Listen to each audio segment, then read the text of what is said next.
Sometimes the loneliest place in the world isn't an empty room. It's a wedding reception where everyone has someone except you. Claire Hartman sat at table 12, watching her ex-husband dance with his new wife, when a stranger appeared beside her and whispered 6 words that would change everything. Pretend you're with me. Please. If stories about unexpected second chances and finding courage speak to you, consider subscribing.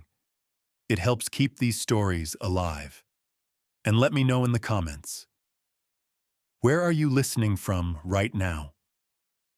The Riverside Gardens wedding venue in Willow Creek, Montana, was decorated like a fairy tale. White roses climbed the pergola, string lights waited for dusk overhead. Claire's cousin Jennifer looked radiant, her new husband gazing at her with complete devotion. Claire tried to feel happy, but sitting alone at table 12, surrounded by couples shooting her pitying glances, happiness felt distant. Across the reception, Michael, her ex-husband, stood with his arm around Jessica's waist, his new wife of 6 months. Jessica laughed at something he said, her blonde hair catching sunlight. Michael kept his back deliberately turned toward Claire. After 2 years of marriage, she'd become invisible to him. Claire's Aunt Diane had cornered her before the ceremony, voice pitched for nearby relatives to hear. Poor Claire, still coming to these things alone. 34 now, aren't you? Time doesn't wait, dear.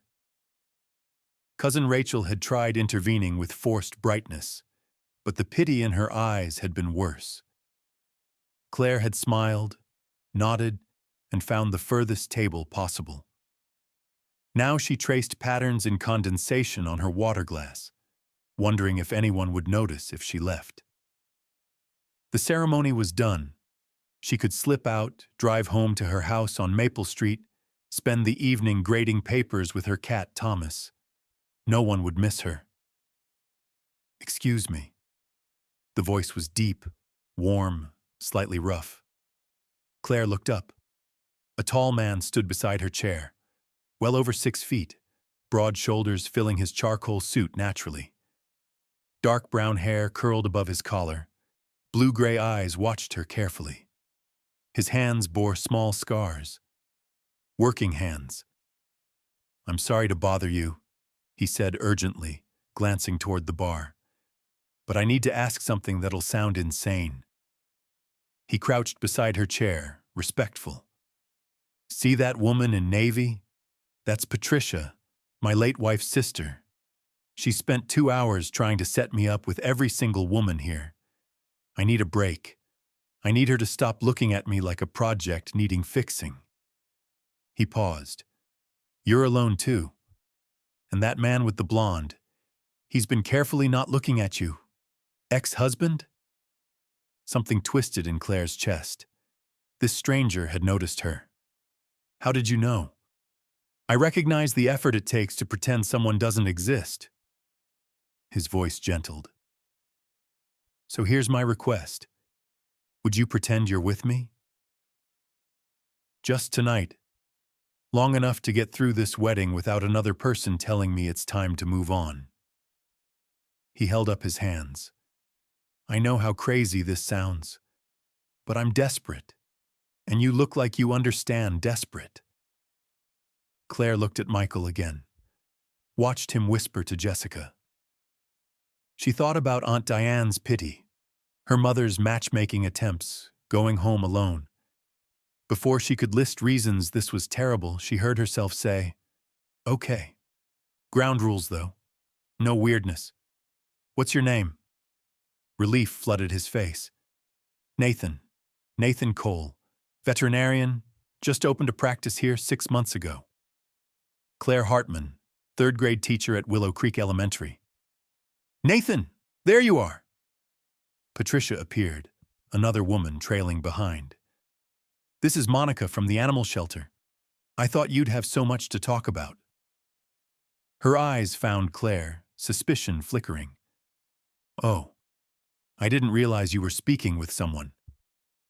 Nathan stood smoothly, hand finding Claire's shoulder. Warm, natural.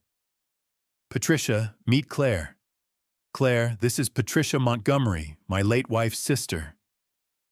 Claire smiled up at Nathan, then Patricia. Her heart hammered. Patricia's eyes narrowed.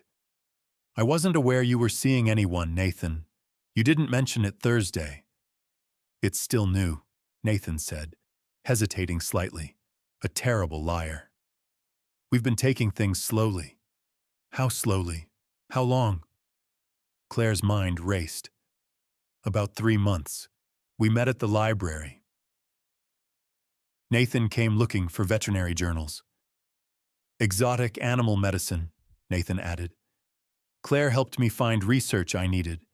She's remarkably good at finding things. Patricia studied them. Silence stretched. Finally, well, that's wonderful, Nathan. We should have dinner soon. I'd love to know Claire better. We'll check our schedules, Nathan said non-committally. After Patricia left, Nathan exhaled. Thank you. The journal's bit was quick thinking. Seemed believable. Do you actually read those? Constantly. My office looks like a library exploded. He smiled, eyes crinkling. So, since we're dating now, want to dance? Should sell this performance. Claire's stomach flipped. I'm not a good dancer. Michael always said I had 2 left feet. Well, Michael sounds wrong about many things. Nathan offered his hand. We'll figure it out together. The dance floor was crowded. Nathan guided her with surprising grace, one hand at her waist, the other holding hers gently. For someone needing rescue from setups, he moved with natural rhythm. We should coordinate our story, Nathan said quietly, in case Patricia returns with questions. Claire nodded, aware of their closeness. 3 months? Library? Journals? What else? I came looking for avian medicine information. Parrot with respiratory issues. You were reshelving in the science section. I couldn't find what I needed. Asked for help. And I knew exactly where to look, Claire continued, warming to it. We'd just received a donation from Dr. Henderson's estate. He was the old vet before retiring to Arizona. Boxes of specialized texts.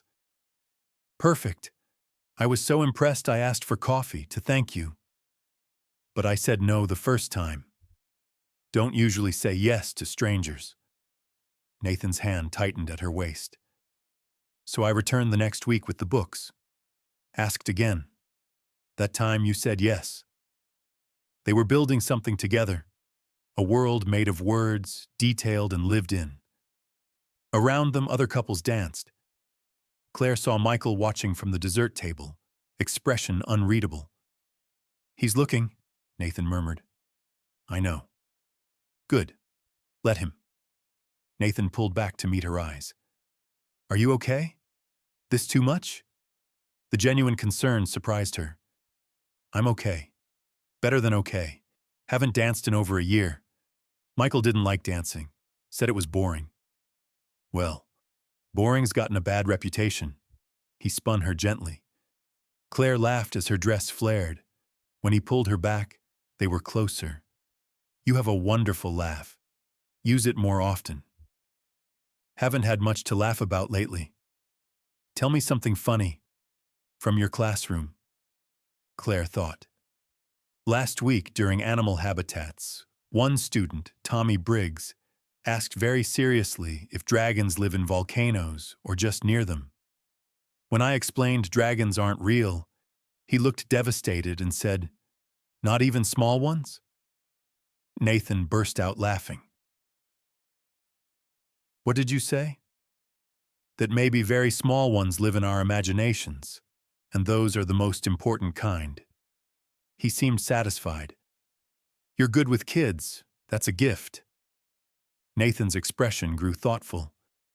I have a daughter, Lily. She's 8. The song ended. Nathan didn't immediately let go, neither did Claire. The moment stretched. "Should we get food?" Nathan finally asked. "Keep up appearances?" They moved to the dessert table. Nathan handed Claire a plate. Chocolate strawberries, miniature cheesecakes, cream puffs. An older woman approached. "Claire Hartman, who is this handsome gentleman?" "Mrs. Ellis, hello, this is Nathan Cole." "Nathan, Mrs. Ellis owns the Bluebird Diner downtown." "Lovely to meet you," Nathan said warmly. Mrs. Ellis beamed. "Oh, Claire, your mother will be relieved. She's been so worried, ever since that business with Michael." She lowered her voice, not quite enough. "Between you and me, never cared for him. Too slick. This one looks much more solid. Veterinarian? Good, honest work." After Mrs. Ellis left, Claire felt heat in her cheeks. "Sorry, small towns, everyone knows everything." "It's okay, getting used to it." Nathan nudged her. "Want to try the cake? Should do that couple thing where we feed each other. Really sell it." "You're enjoying this," Claire accused, smiling. "Maybe a little. Nice to feel normal. Not the tragic widower everyone tiptoes around."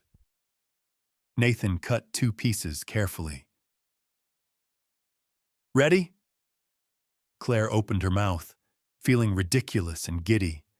Nathan placed cake on her tongue, eyes never leaving hers. Vanilla and raspberry sweetness burst across her palate. Then her turn.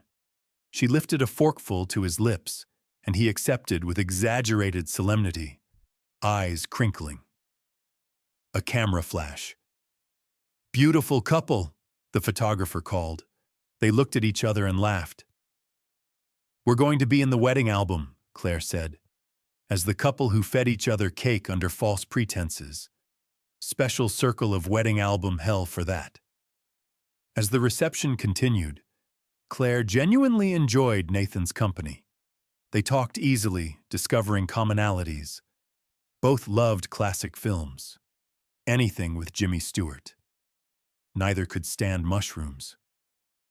Both read the same mystery novel last month with identical complaints about the ending. Nathan spoke about Lily with obvious devotion. When he mentioned Rebecca, his voice quieted but wasn't bitter. Grief worn smooth by time, clear acceptance. The sun began setting, painting coral and gold across the sky. String lights flickered to life overhead. Nathan walked Claire toward the parking lot as music faded behind them. "Thank you," Nathan said at her car. "For tonight, for helping a desperate stranger. Thank you, too. Nice to feel visible for a few hours."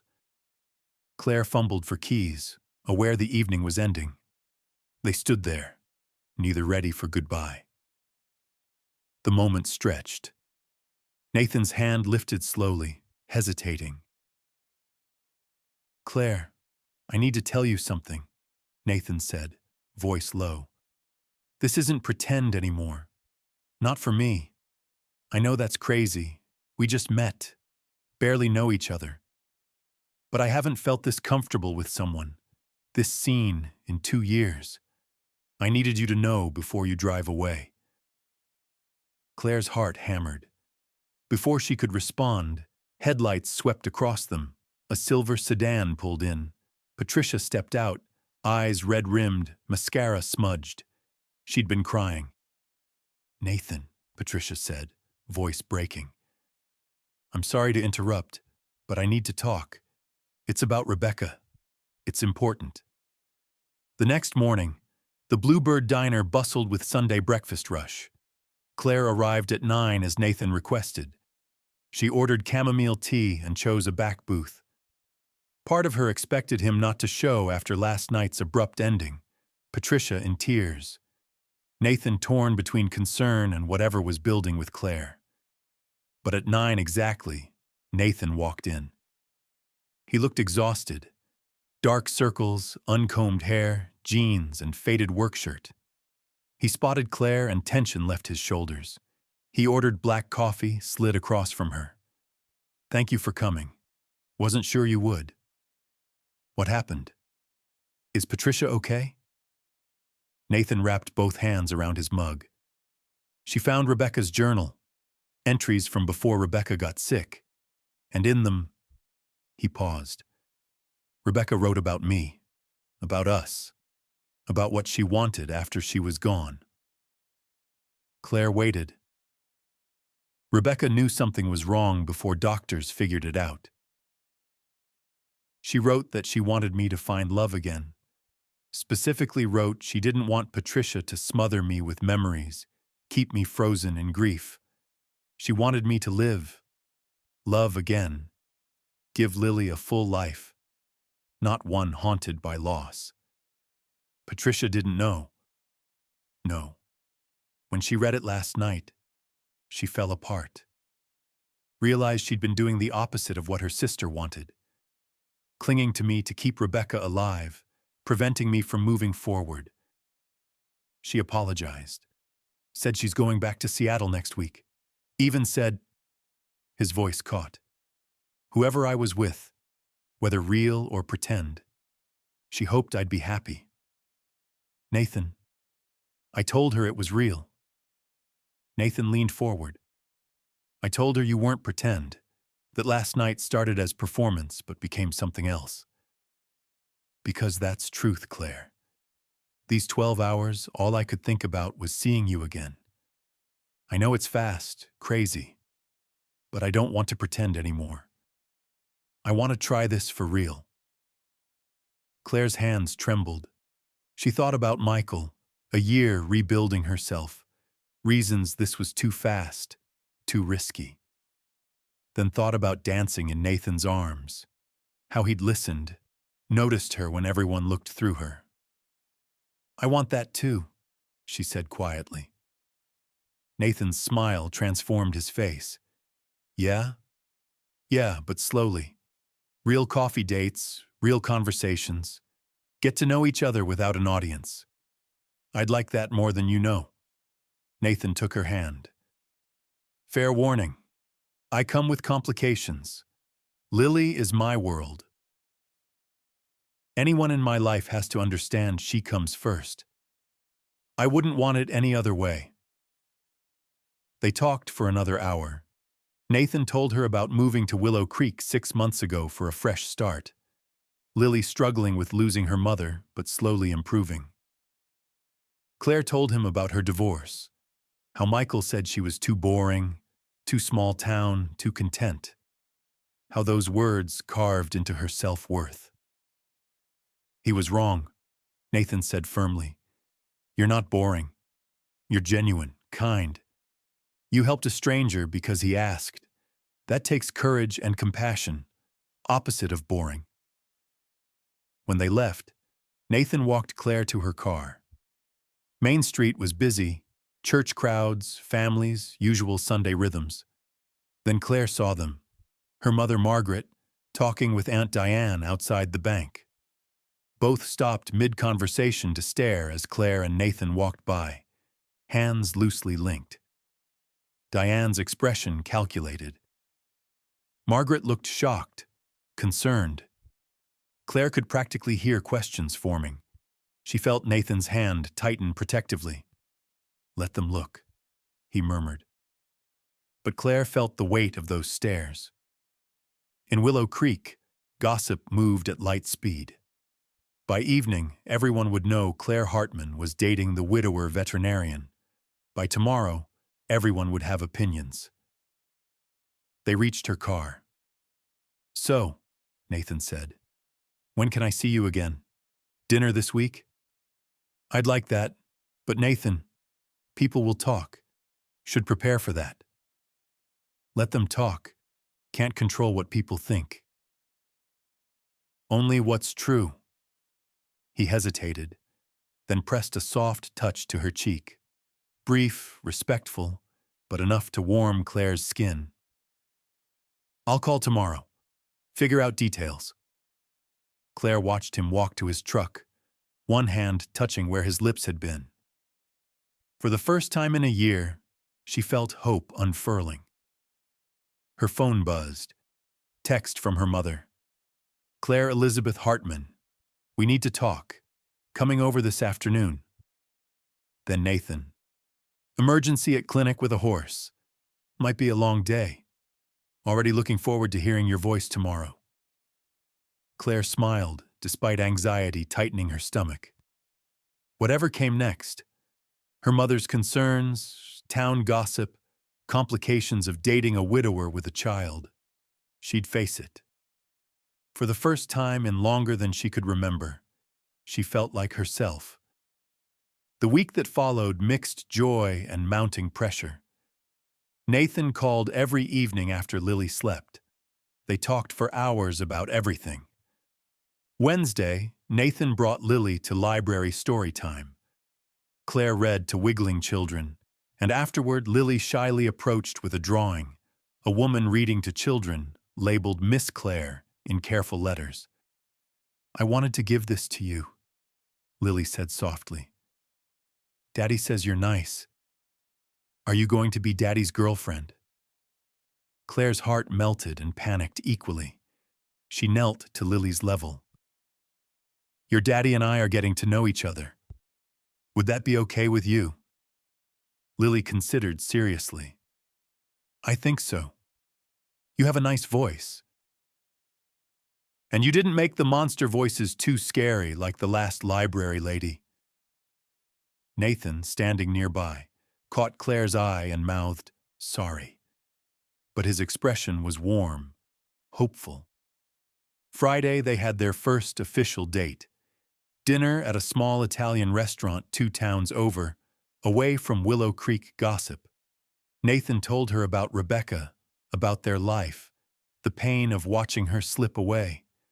Claire told him about Michael, about slow erosion of confidence, rebuilding piece by piece. They shared tiramisu and laughed about disastrous first cooking attempts. But pressure was building. At school, Claire noticed parents whispering during pickup. Principal Dr. Morrison called her in with vague concerns about maintaining professional boundaries, being mindful of reputation. Claire's mother called daily. Honey, I'm worried. This Nathan, widower with a young child. Are you sure you're not just convenient? A ready-made mother? You're rushing. Even Rachel expressed concern. Claire, I want you happy. But you've known him a week. Maybe slow down. Make sure this is real, not just rebound. The breaking point came at the Willow Creek Spring Festival Saturday. The town's annual celebration filled the main park with craft booths, food vendors, small carnival.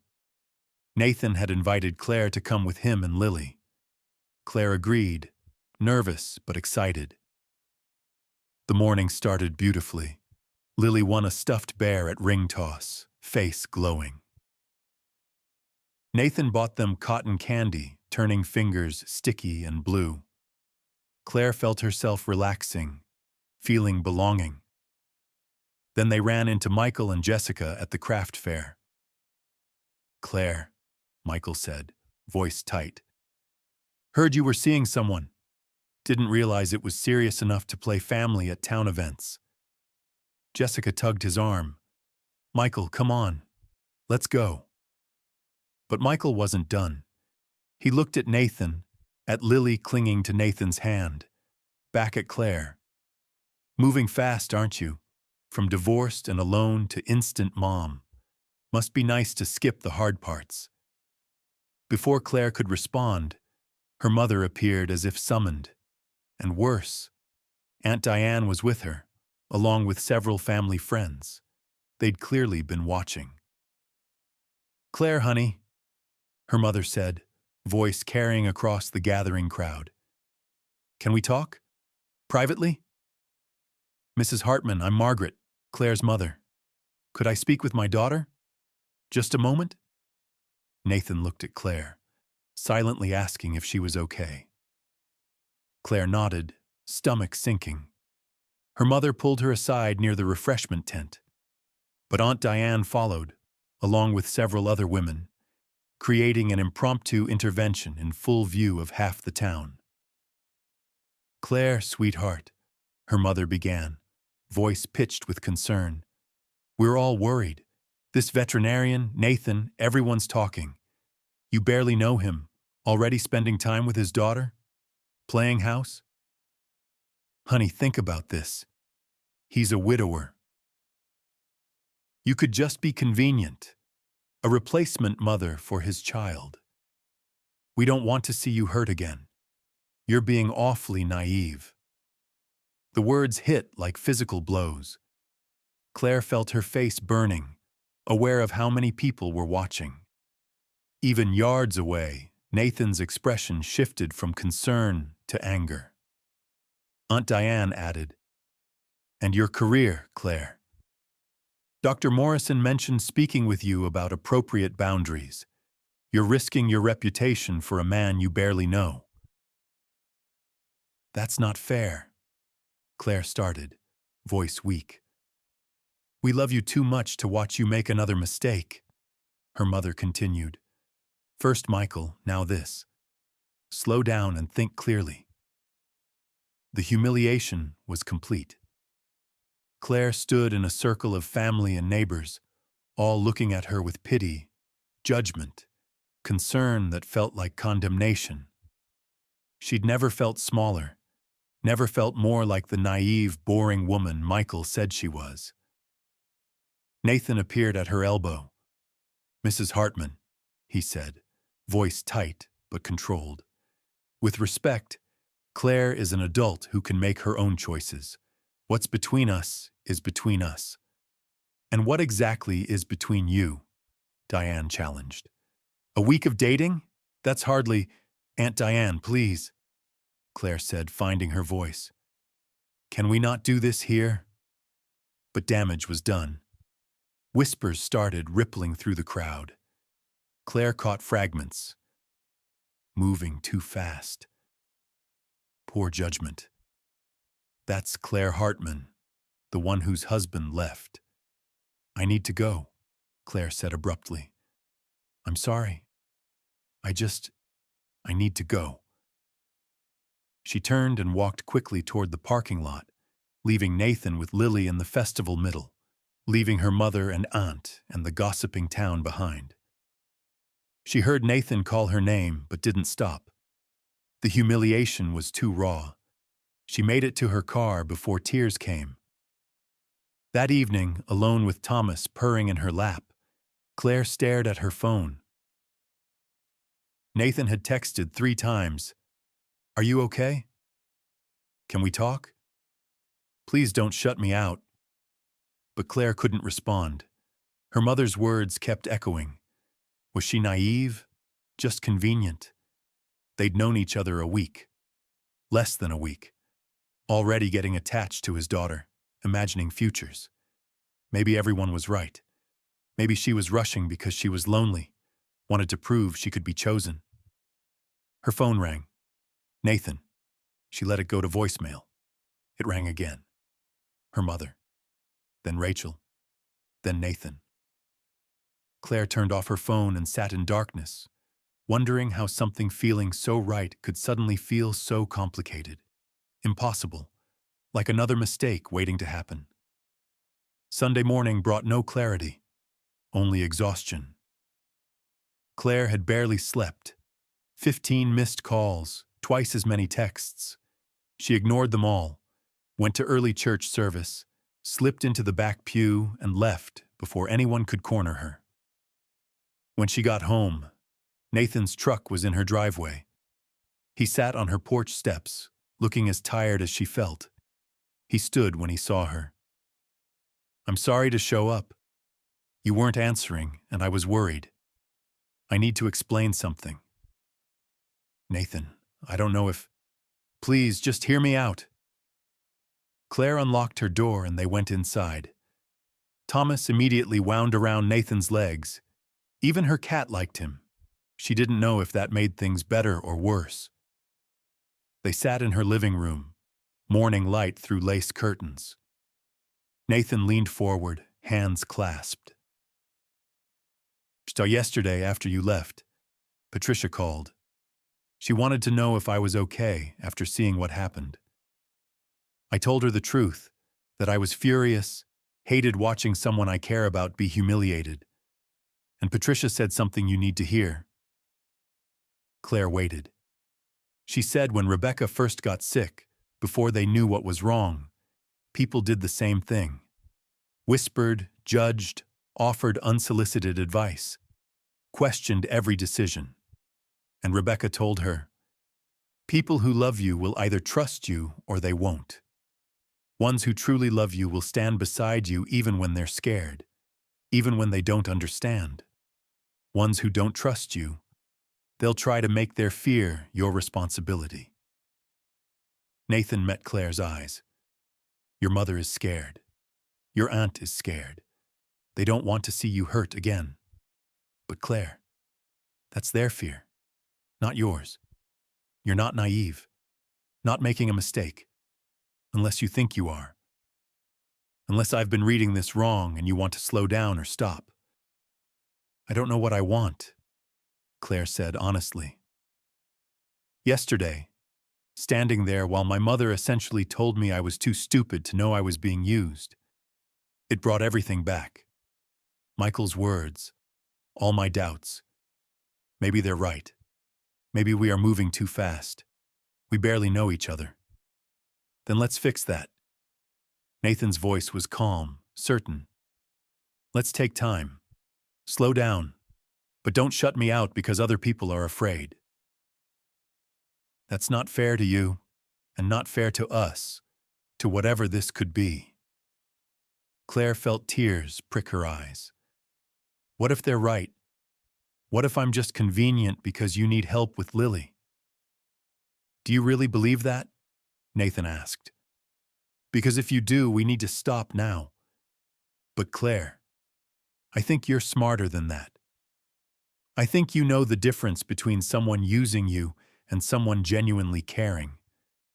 The question is, do you trust yourself enough to believe it? The words hung between them.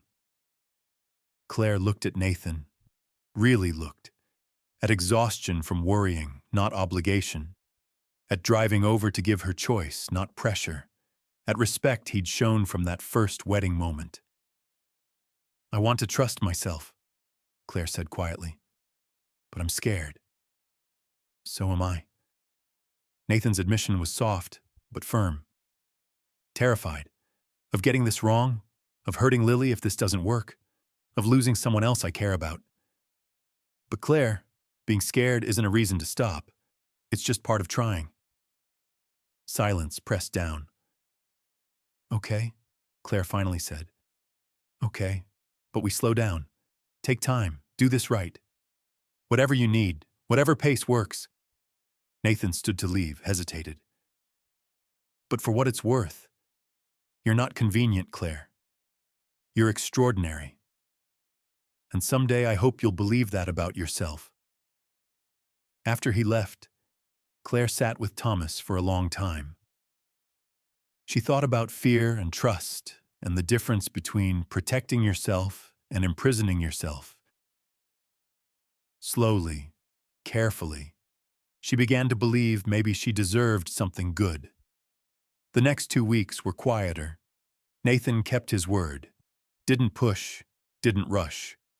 Dinner twice, phone calls most evenings, texts about their days. Nathan brought his clinic's new kitten by the library for adoption, and Claire found it a home with a favorite student. Lily brought Claire drawings, small moments, building into something solid, real, earned. Gossip began dying. People found new things to whisper about. Claire's mother called less. Even Aunt Diane backed off after Rachel apparently had a firm conversation about boundaries. Then, 2 weeks and 3 days after the festival, Michael showed up at Claire's classroom after school. Claire was erasing the whiteboard when she heard footsteps. She turned. Michael stood in her doorway, looking uncertain in a way she'd never seen. "Hi," he said. "Sorry to just show up. Do you have a minute?" Claire set down the eraser, guard immediately up. What do you want, Michael? He stepped inside, hands in pockets. I wanted to apologize for what I said at the festival. It was cruel and uncalled for. Okay. Apology noted. Was that all? No. Michael moved closer. Claire noticed he wasn't wearing his wedding ring. Jessica and I, we're separating. She's filing for divorce. Claire felt surprise, but not much else. I'm sorry to hear that. Are you? Michael's voice took an edge. You don't sound sorry. You sound indifferent. What do you want me to say? I want... He stopped, ran his hand through his hair in that old familiar gesture. I made a mistake, Claire. Huge one. Jessica and I, exciting at first. Travel, adventure, spontaneity I thought I wanted. But it was shallow. No depth, no real connection. Not like what we had. Claire's stomach dropped, realizing where this was going. I want you back, Michael said. I know I have no right. I know I hurt you. But this thing with the veterinarian... Claire, come on. Everyone can see what's happening. He's a widower with a kid needing a mother. You're convenient, available, good with children. Exactly what he needs. But is it really what you want? To raise someone else's child? Always be second place to a dead woman's memory? The words were designed to cut, to find exact wounds he'd helped create. They hit their target. Claire felt old doubts rising. You don't know anything about my relationship with Nathan, Claire said, voice wavering. Don't I? Claire, I know you. I was married to you.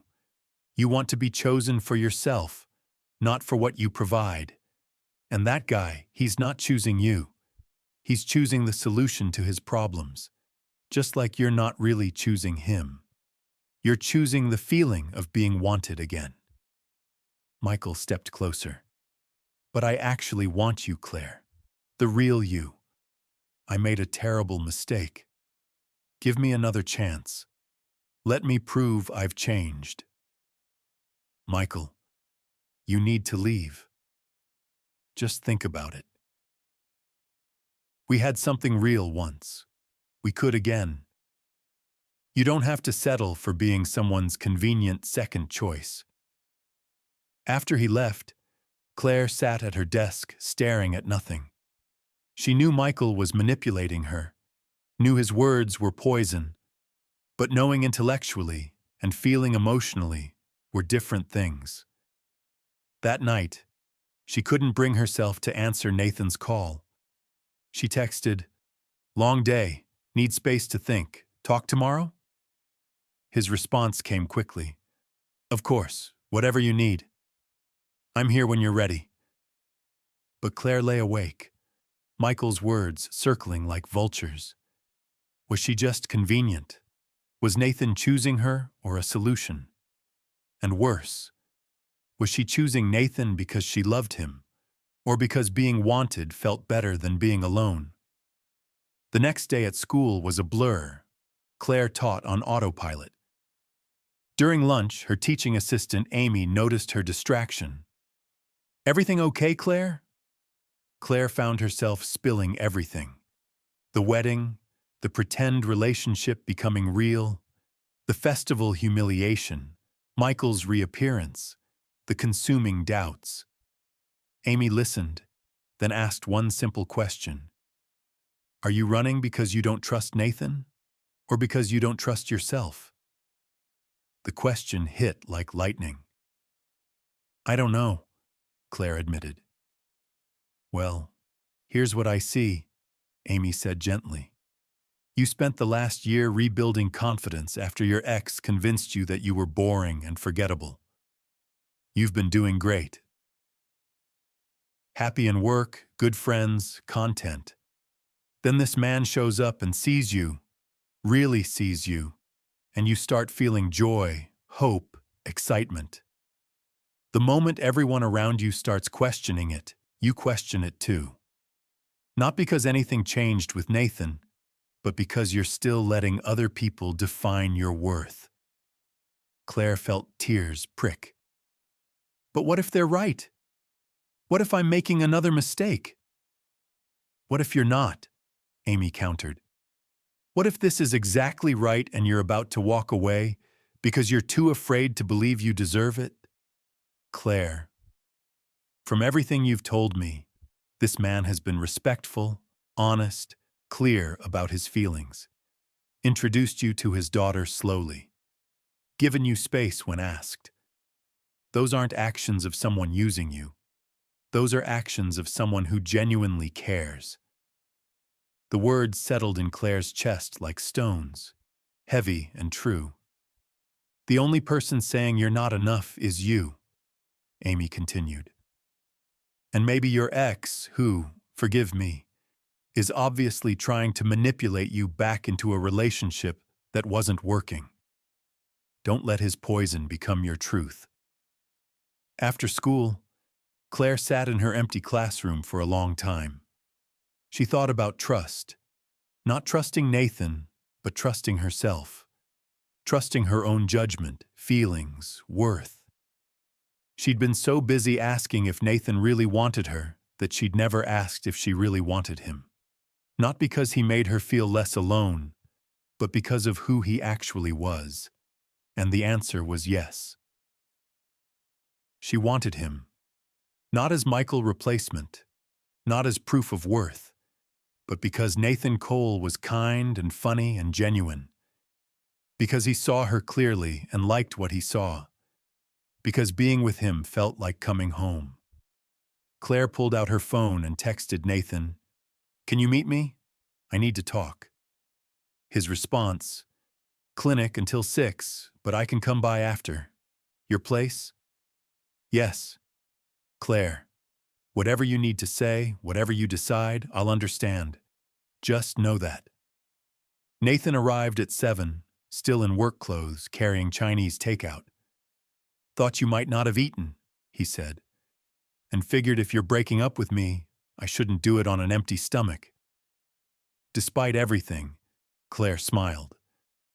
"Come in." They sat at her small kitchen table, cartons between them. Claire took a breath.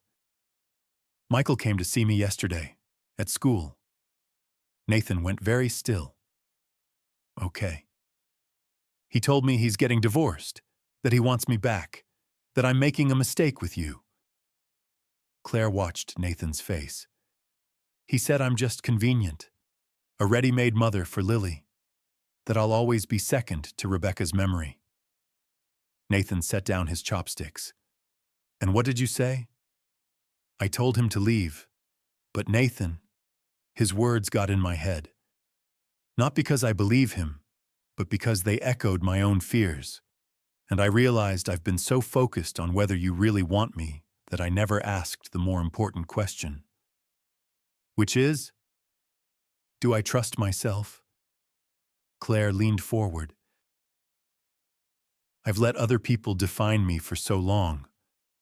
Michael said I was boring, so I believed it. My mother says I'm naive, so I question every choice. I've been so afraid of making another mistake that I haven't let myself just feel what I feel." "And what do you feel?" Nathan asked quietly. "I feel happy when I'm with you, seen and valued for who I actually am. Like maybe I could build something real, not because I need to prove anything, but because you're someone I genuinely want in my life." Claire took his hand. "But I also feel scared, because wanting something this much gives it power to hurt me. And I've been hurt enough." Nathan turned his hand over, lacing fingers through hers. "I'm scared too, of getting this wrong, of Lily getting attached and losing someone else, of my grief somehow tainting something good. But Claire, I'm more scared of not trying, more scared of letting fear make my decisions." "I don't want to be Rebecca's replacement," Claire said. "I need you to be honest about that." "You're not. You couldn't be." Nathan's voice was firm. Rebecca was who I needed when I was 25. She was my first love, but she's gone. I spent 2 years learning to live with that loss. I'm not looking for a replacement. I'm looking for something new, someone who fits who I am now. And Lily? Lily needs many things. Stability, love, guidance. Yes, someday she might need a mother figure. But that's not why I want you in our lives. I want you because you make me laugh, because you're kind without being a pushover, because you see the world with this beautiful wisdom that makes me want to be better. If you and Lily develop a relationship over time, that's a gift. But it's not the foundation. We are. Claire felt something in her chest unknot. Michael was wrong about you. Michael is trying to get back something he took for granted. That's not your problem. Nathan squeezed her hand. The question is, what do you want, Claire? Not what your mother wants. Not what the town expects. What do you want? Claire looked at him. Really looked. At the man who'd asked a stranger to pretend, who'd respected her boundaries, who'd given her space, who'd shown up worried, who'd been nothing but honest even when honesty was hard. I want to try, she said. Really try. No more running when things get scary. No more letting other people's fears become mine. I want to see where this goes. Nathan's smile was like sunrise. Yeah? Yeah. He stood, pulled her up, wrapped his arms around her. Claire sank into the embrace, let herself feel the solid warmth of him, let herself believe this was allowed, that she deserved this. Thank you for trusting yourself, Nathan murmured, and for trusting me. They spent the evening eating Chinese food and talking about normal things, Lily's upcoming birthday, a difficult surgery Nathan performed that week, new curriculum Claire was developing, normal things, real things. The foundation of something that could last. 3 months later, Claire stood in the Willow Creek Community Center, watching couples dance at her former student's wedding reception. Nathan stood beside her, his hand warm in hers. Lily sat at their table, carefully coloring a picture of the bride and groom. Claire's mother approached, looking uncertain. Over the past months, their relationship had slowly healed. Margaret had apologized for the festival incident, admitted her fear had made her cruel. She'd made an effort to know Nathan, to see what Claire saw.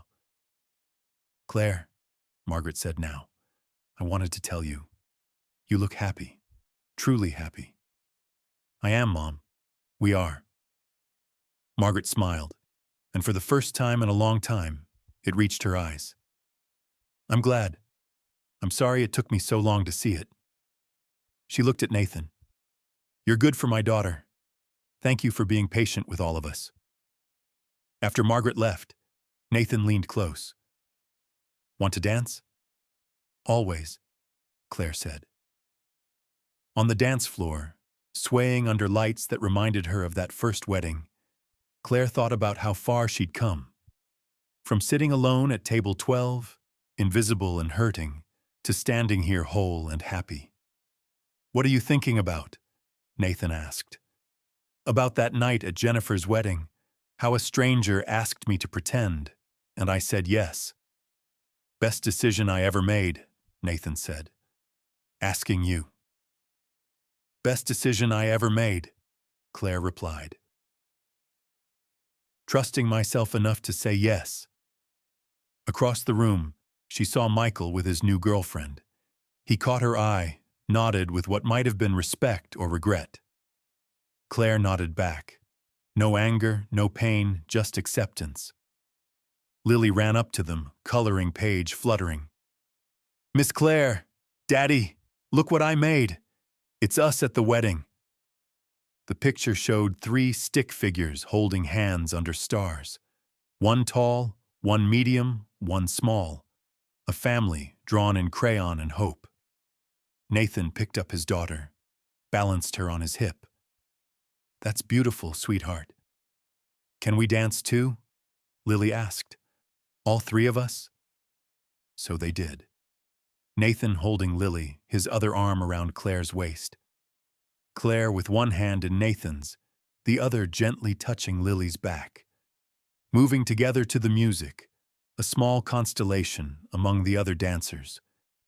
The song played on. Evening light through windows painted everything gold. And Claire Hartman, who'd once sat alone wondering if she'd ever stop being invisible, held close to the people who saw her most clearly and thought, This is what it feels like to come home, not to a place, to yourself, to the certainty that you are enough exactly as you are, to the courage it takes to trust yourself, to believe in your own worth, to choose love even when fear whispers you'll only get hurt again. She'd been hurt. She'd been humiliated. She'd been told she wasn't enough in 1,000 different ways. But standing here now, held by love she'd had the courage to choose and the strength to believe in, Claire knew the truth. She had always been enough. She just needed to learn to see it. And in a small town in Montana, under string lights and stars, surrounded by music of celebration and second chances, that was exactly what she'd finally learned to do.